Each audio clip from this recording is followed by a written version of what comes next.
Heimat, jo, to znamená jako rodný kraj, jo. Já jsem měla to, když jsem nesměla do toho Turecka jet. To jsem měla hrozně silný dokonce. No takže mám strach, to víte, že mě vystěhujou. No snad se mnou musí trošku mluvit, také ne. Já myslím, že jsou solidní, že nejsou zase takový nějaký, že by... Já si myslím, že jsou celkem inteligentní to lidi. A kam půjdete? To nevím, kam, no tak uvidím, co mi nabídnou, no. Třeba půjdu do domů a důchodců, no. No, prostě to... Já ho nechci pouštět, on zase už kakal krev a černý, jsem s ním zase chodila týden k lékaři, jestli tady něco sně, jestli tady někde něco poházeného na myši, já nevím. Má od zádu umělý šlachy. Co pro vás ten dům znamená tady přesně? No, tak co pro mě znamená? No znamená, bydlím tady hlavně, no a jinak tady žádný výhody jako nemám, bydlím nahoře, není to vůbec oteplený, záchod WC je venku, voda je venku, že jo, no je to studený, no ale jiný podmínky jinam nemůžu jít kam, teď si byt už nekoupím. Dlouho tady bydlím.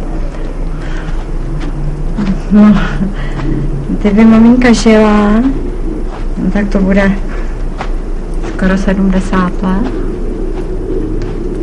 No to je hrozný, že jo?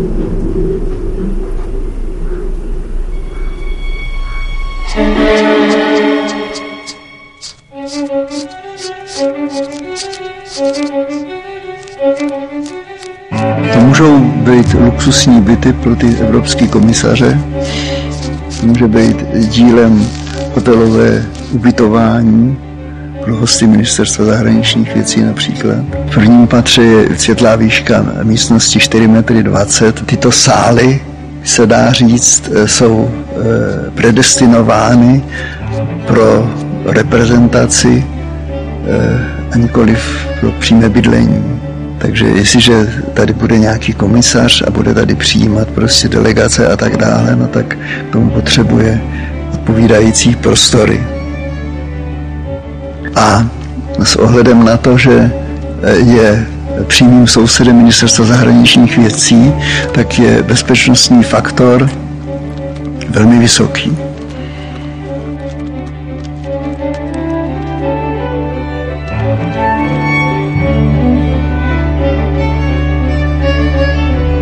Já přeju všetkým státům, aby byli v Evropě. A i ty, co vůbec nejsou přítomní vlaječky. No, doufám, že ještě to zažiju, protože budu 100 let na tom světě. A proč budete 100 let na tom světě? Protože chci vidět ty výsledky Evropské komisi.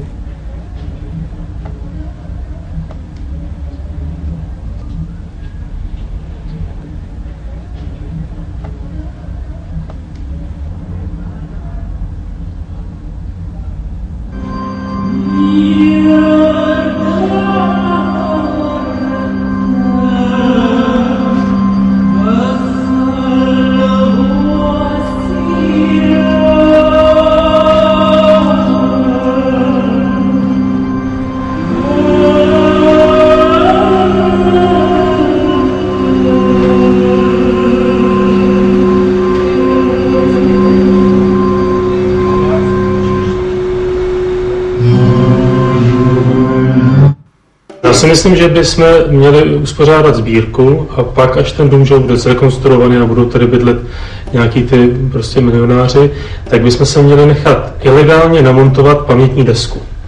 Že jsme zde žili v letech těch a tam bychom byli všichni výjmenovaní. Tomu přispěju, protože aby tam to moje jméno celé bylo, já jsem dost dlouho jmenovatá, jo. Eugenie Mandlová Hill, alebo Eugenie Hill Mandlová, no a ten díl, ten pruh zaplatím a ty ostatní si to dělají, jak chtějí. Víš, jak to vidím? Vidím to jako takovej, možná ne diamant, ale určitě to vidím jako kus krásně vybroušenýho litýho skla, který má spoustu ploch. A každá ta ploška je jiná, žádnou symetrii bych v tom nehledal.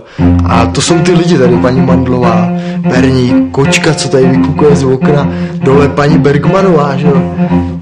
Starý Vrba, který tady na mě po nocích bušil, nech to ty chuligáne, vždycky šel na zahradu baterkou svítil, já zavolám policii.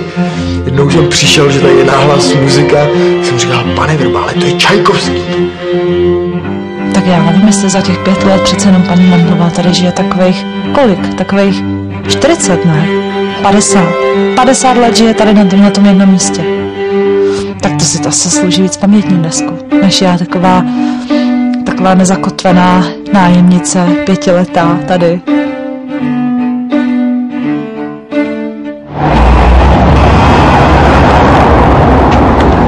Tak pojďte, Romanko, podíváme si, kde to vlastně bude. No já bych to dal sem, takhle tady. Tady? No, nad tímhle s tím. Ať je to tady takhle hezky pohromadě. No ale ve výši jako toho okna, myslíme. No tak nějak, no. Tady už je to skoro i předvrtaný, tam už jsou nějaký to dělá ten Turga ještě. Řeklo se už, že tam budou všichni naši, co bydlejí v baráku jména. Tak, asi 25 jmén. No.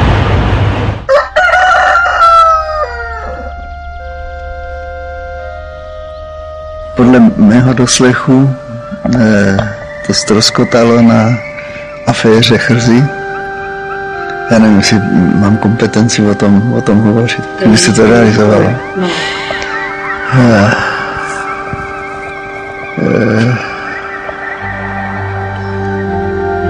Ten dvůr by byl zastavený asi 2patrovou zástavbou šíleně. Z hlediska architektonického šíleně. Moderní, úplně ples na oko.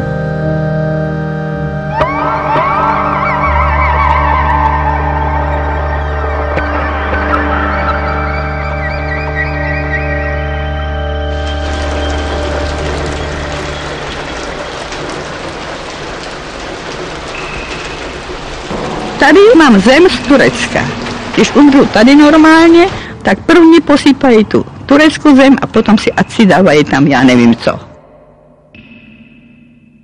Jinak si myslím, když budu prach, tak se dostanu určitě jednou dobu, jo, do toho vesmíru, kde budu taky prach a možná se bude konat nový svět a na ten nový svět můj prach se dostane.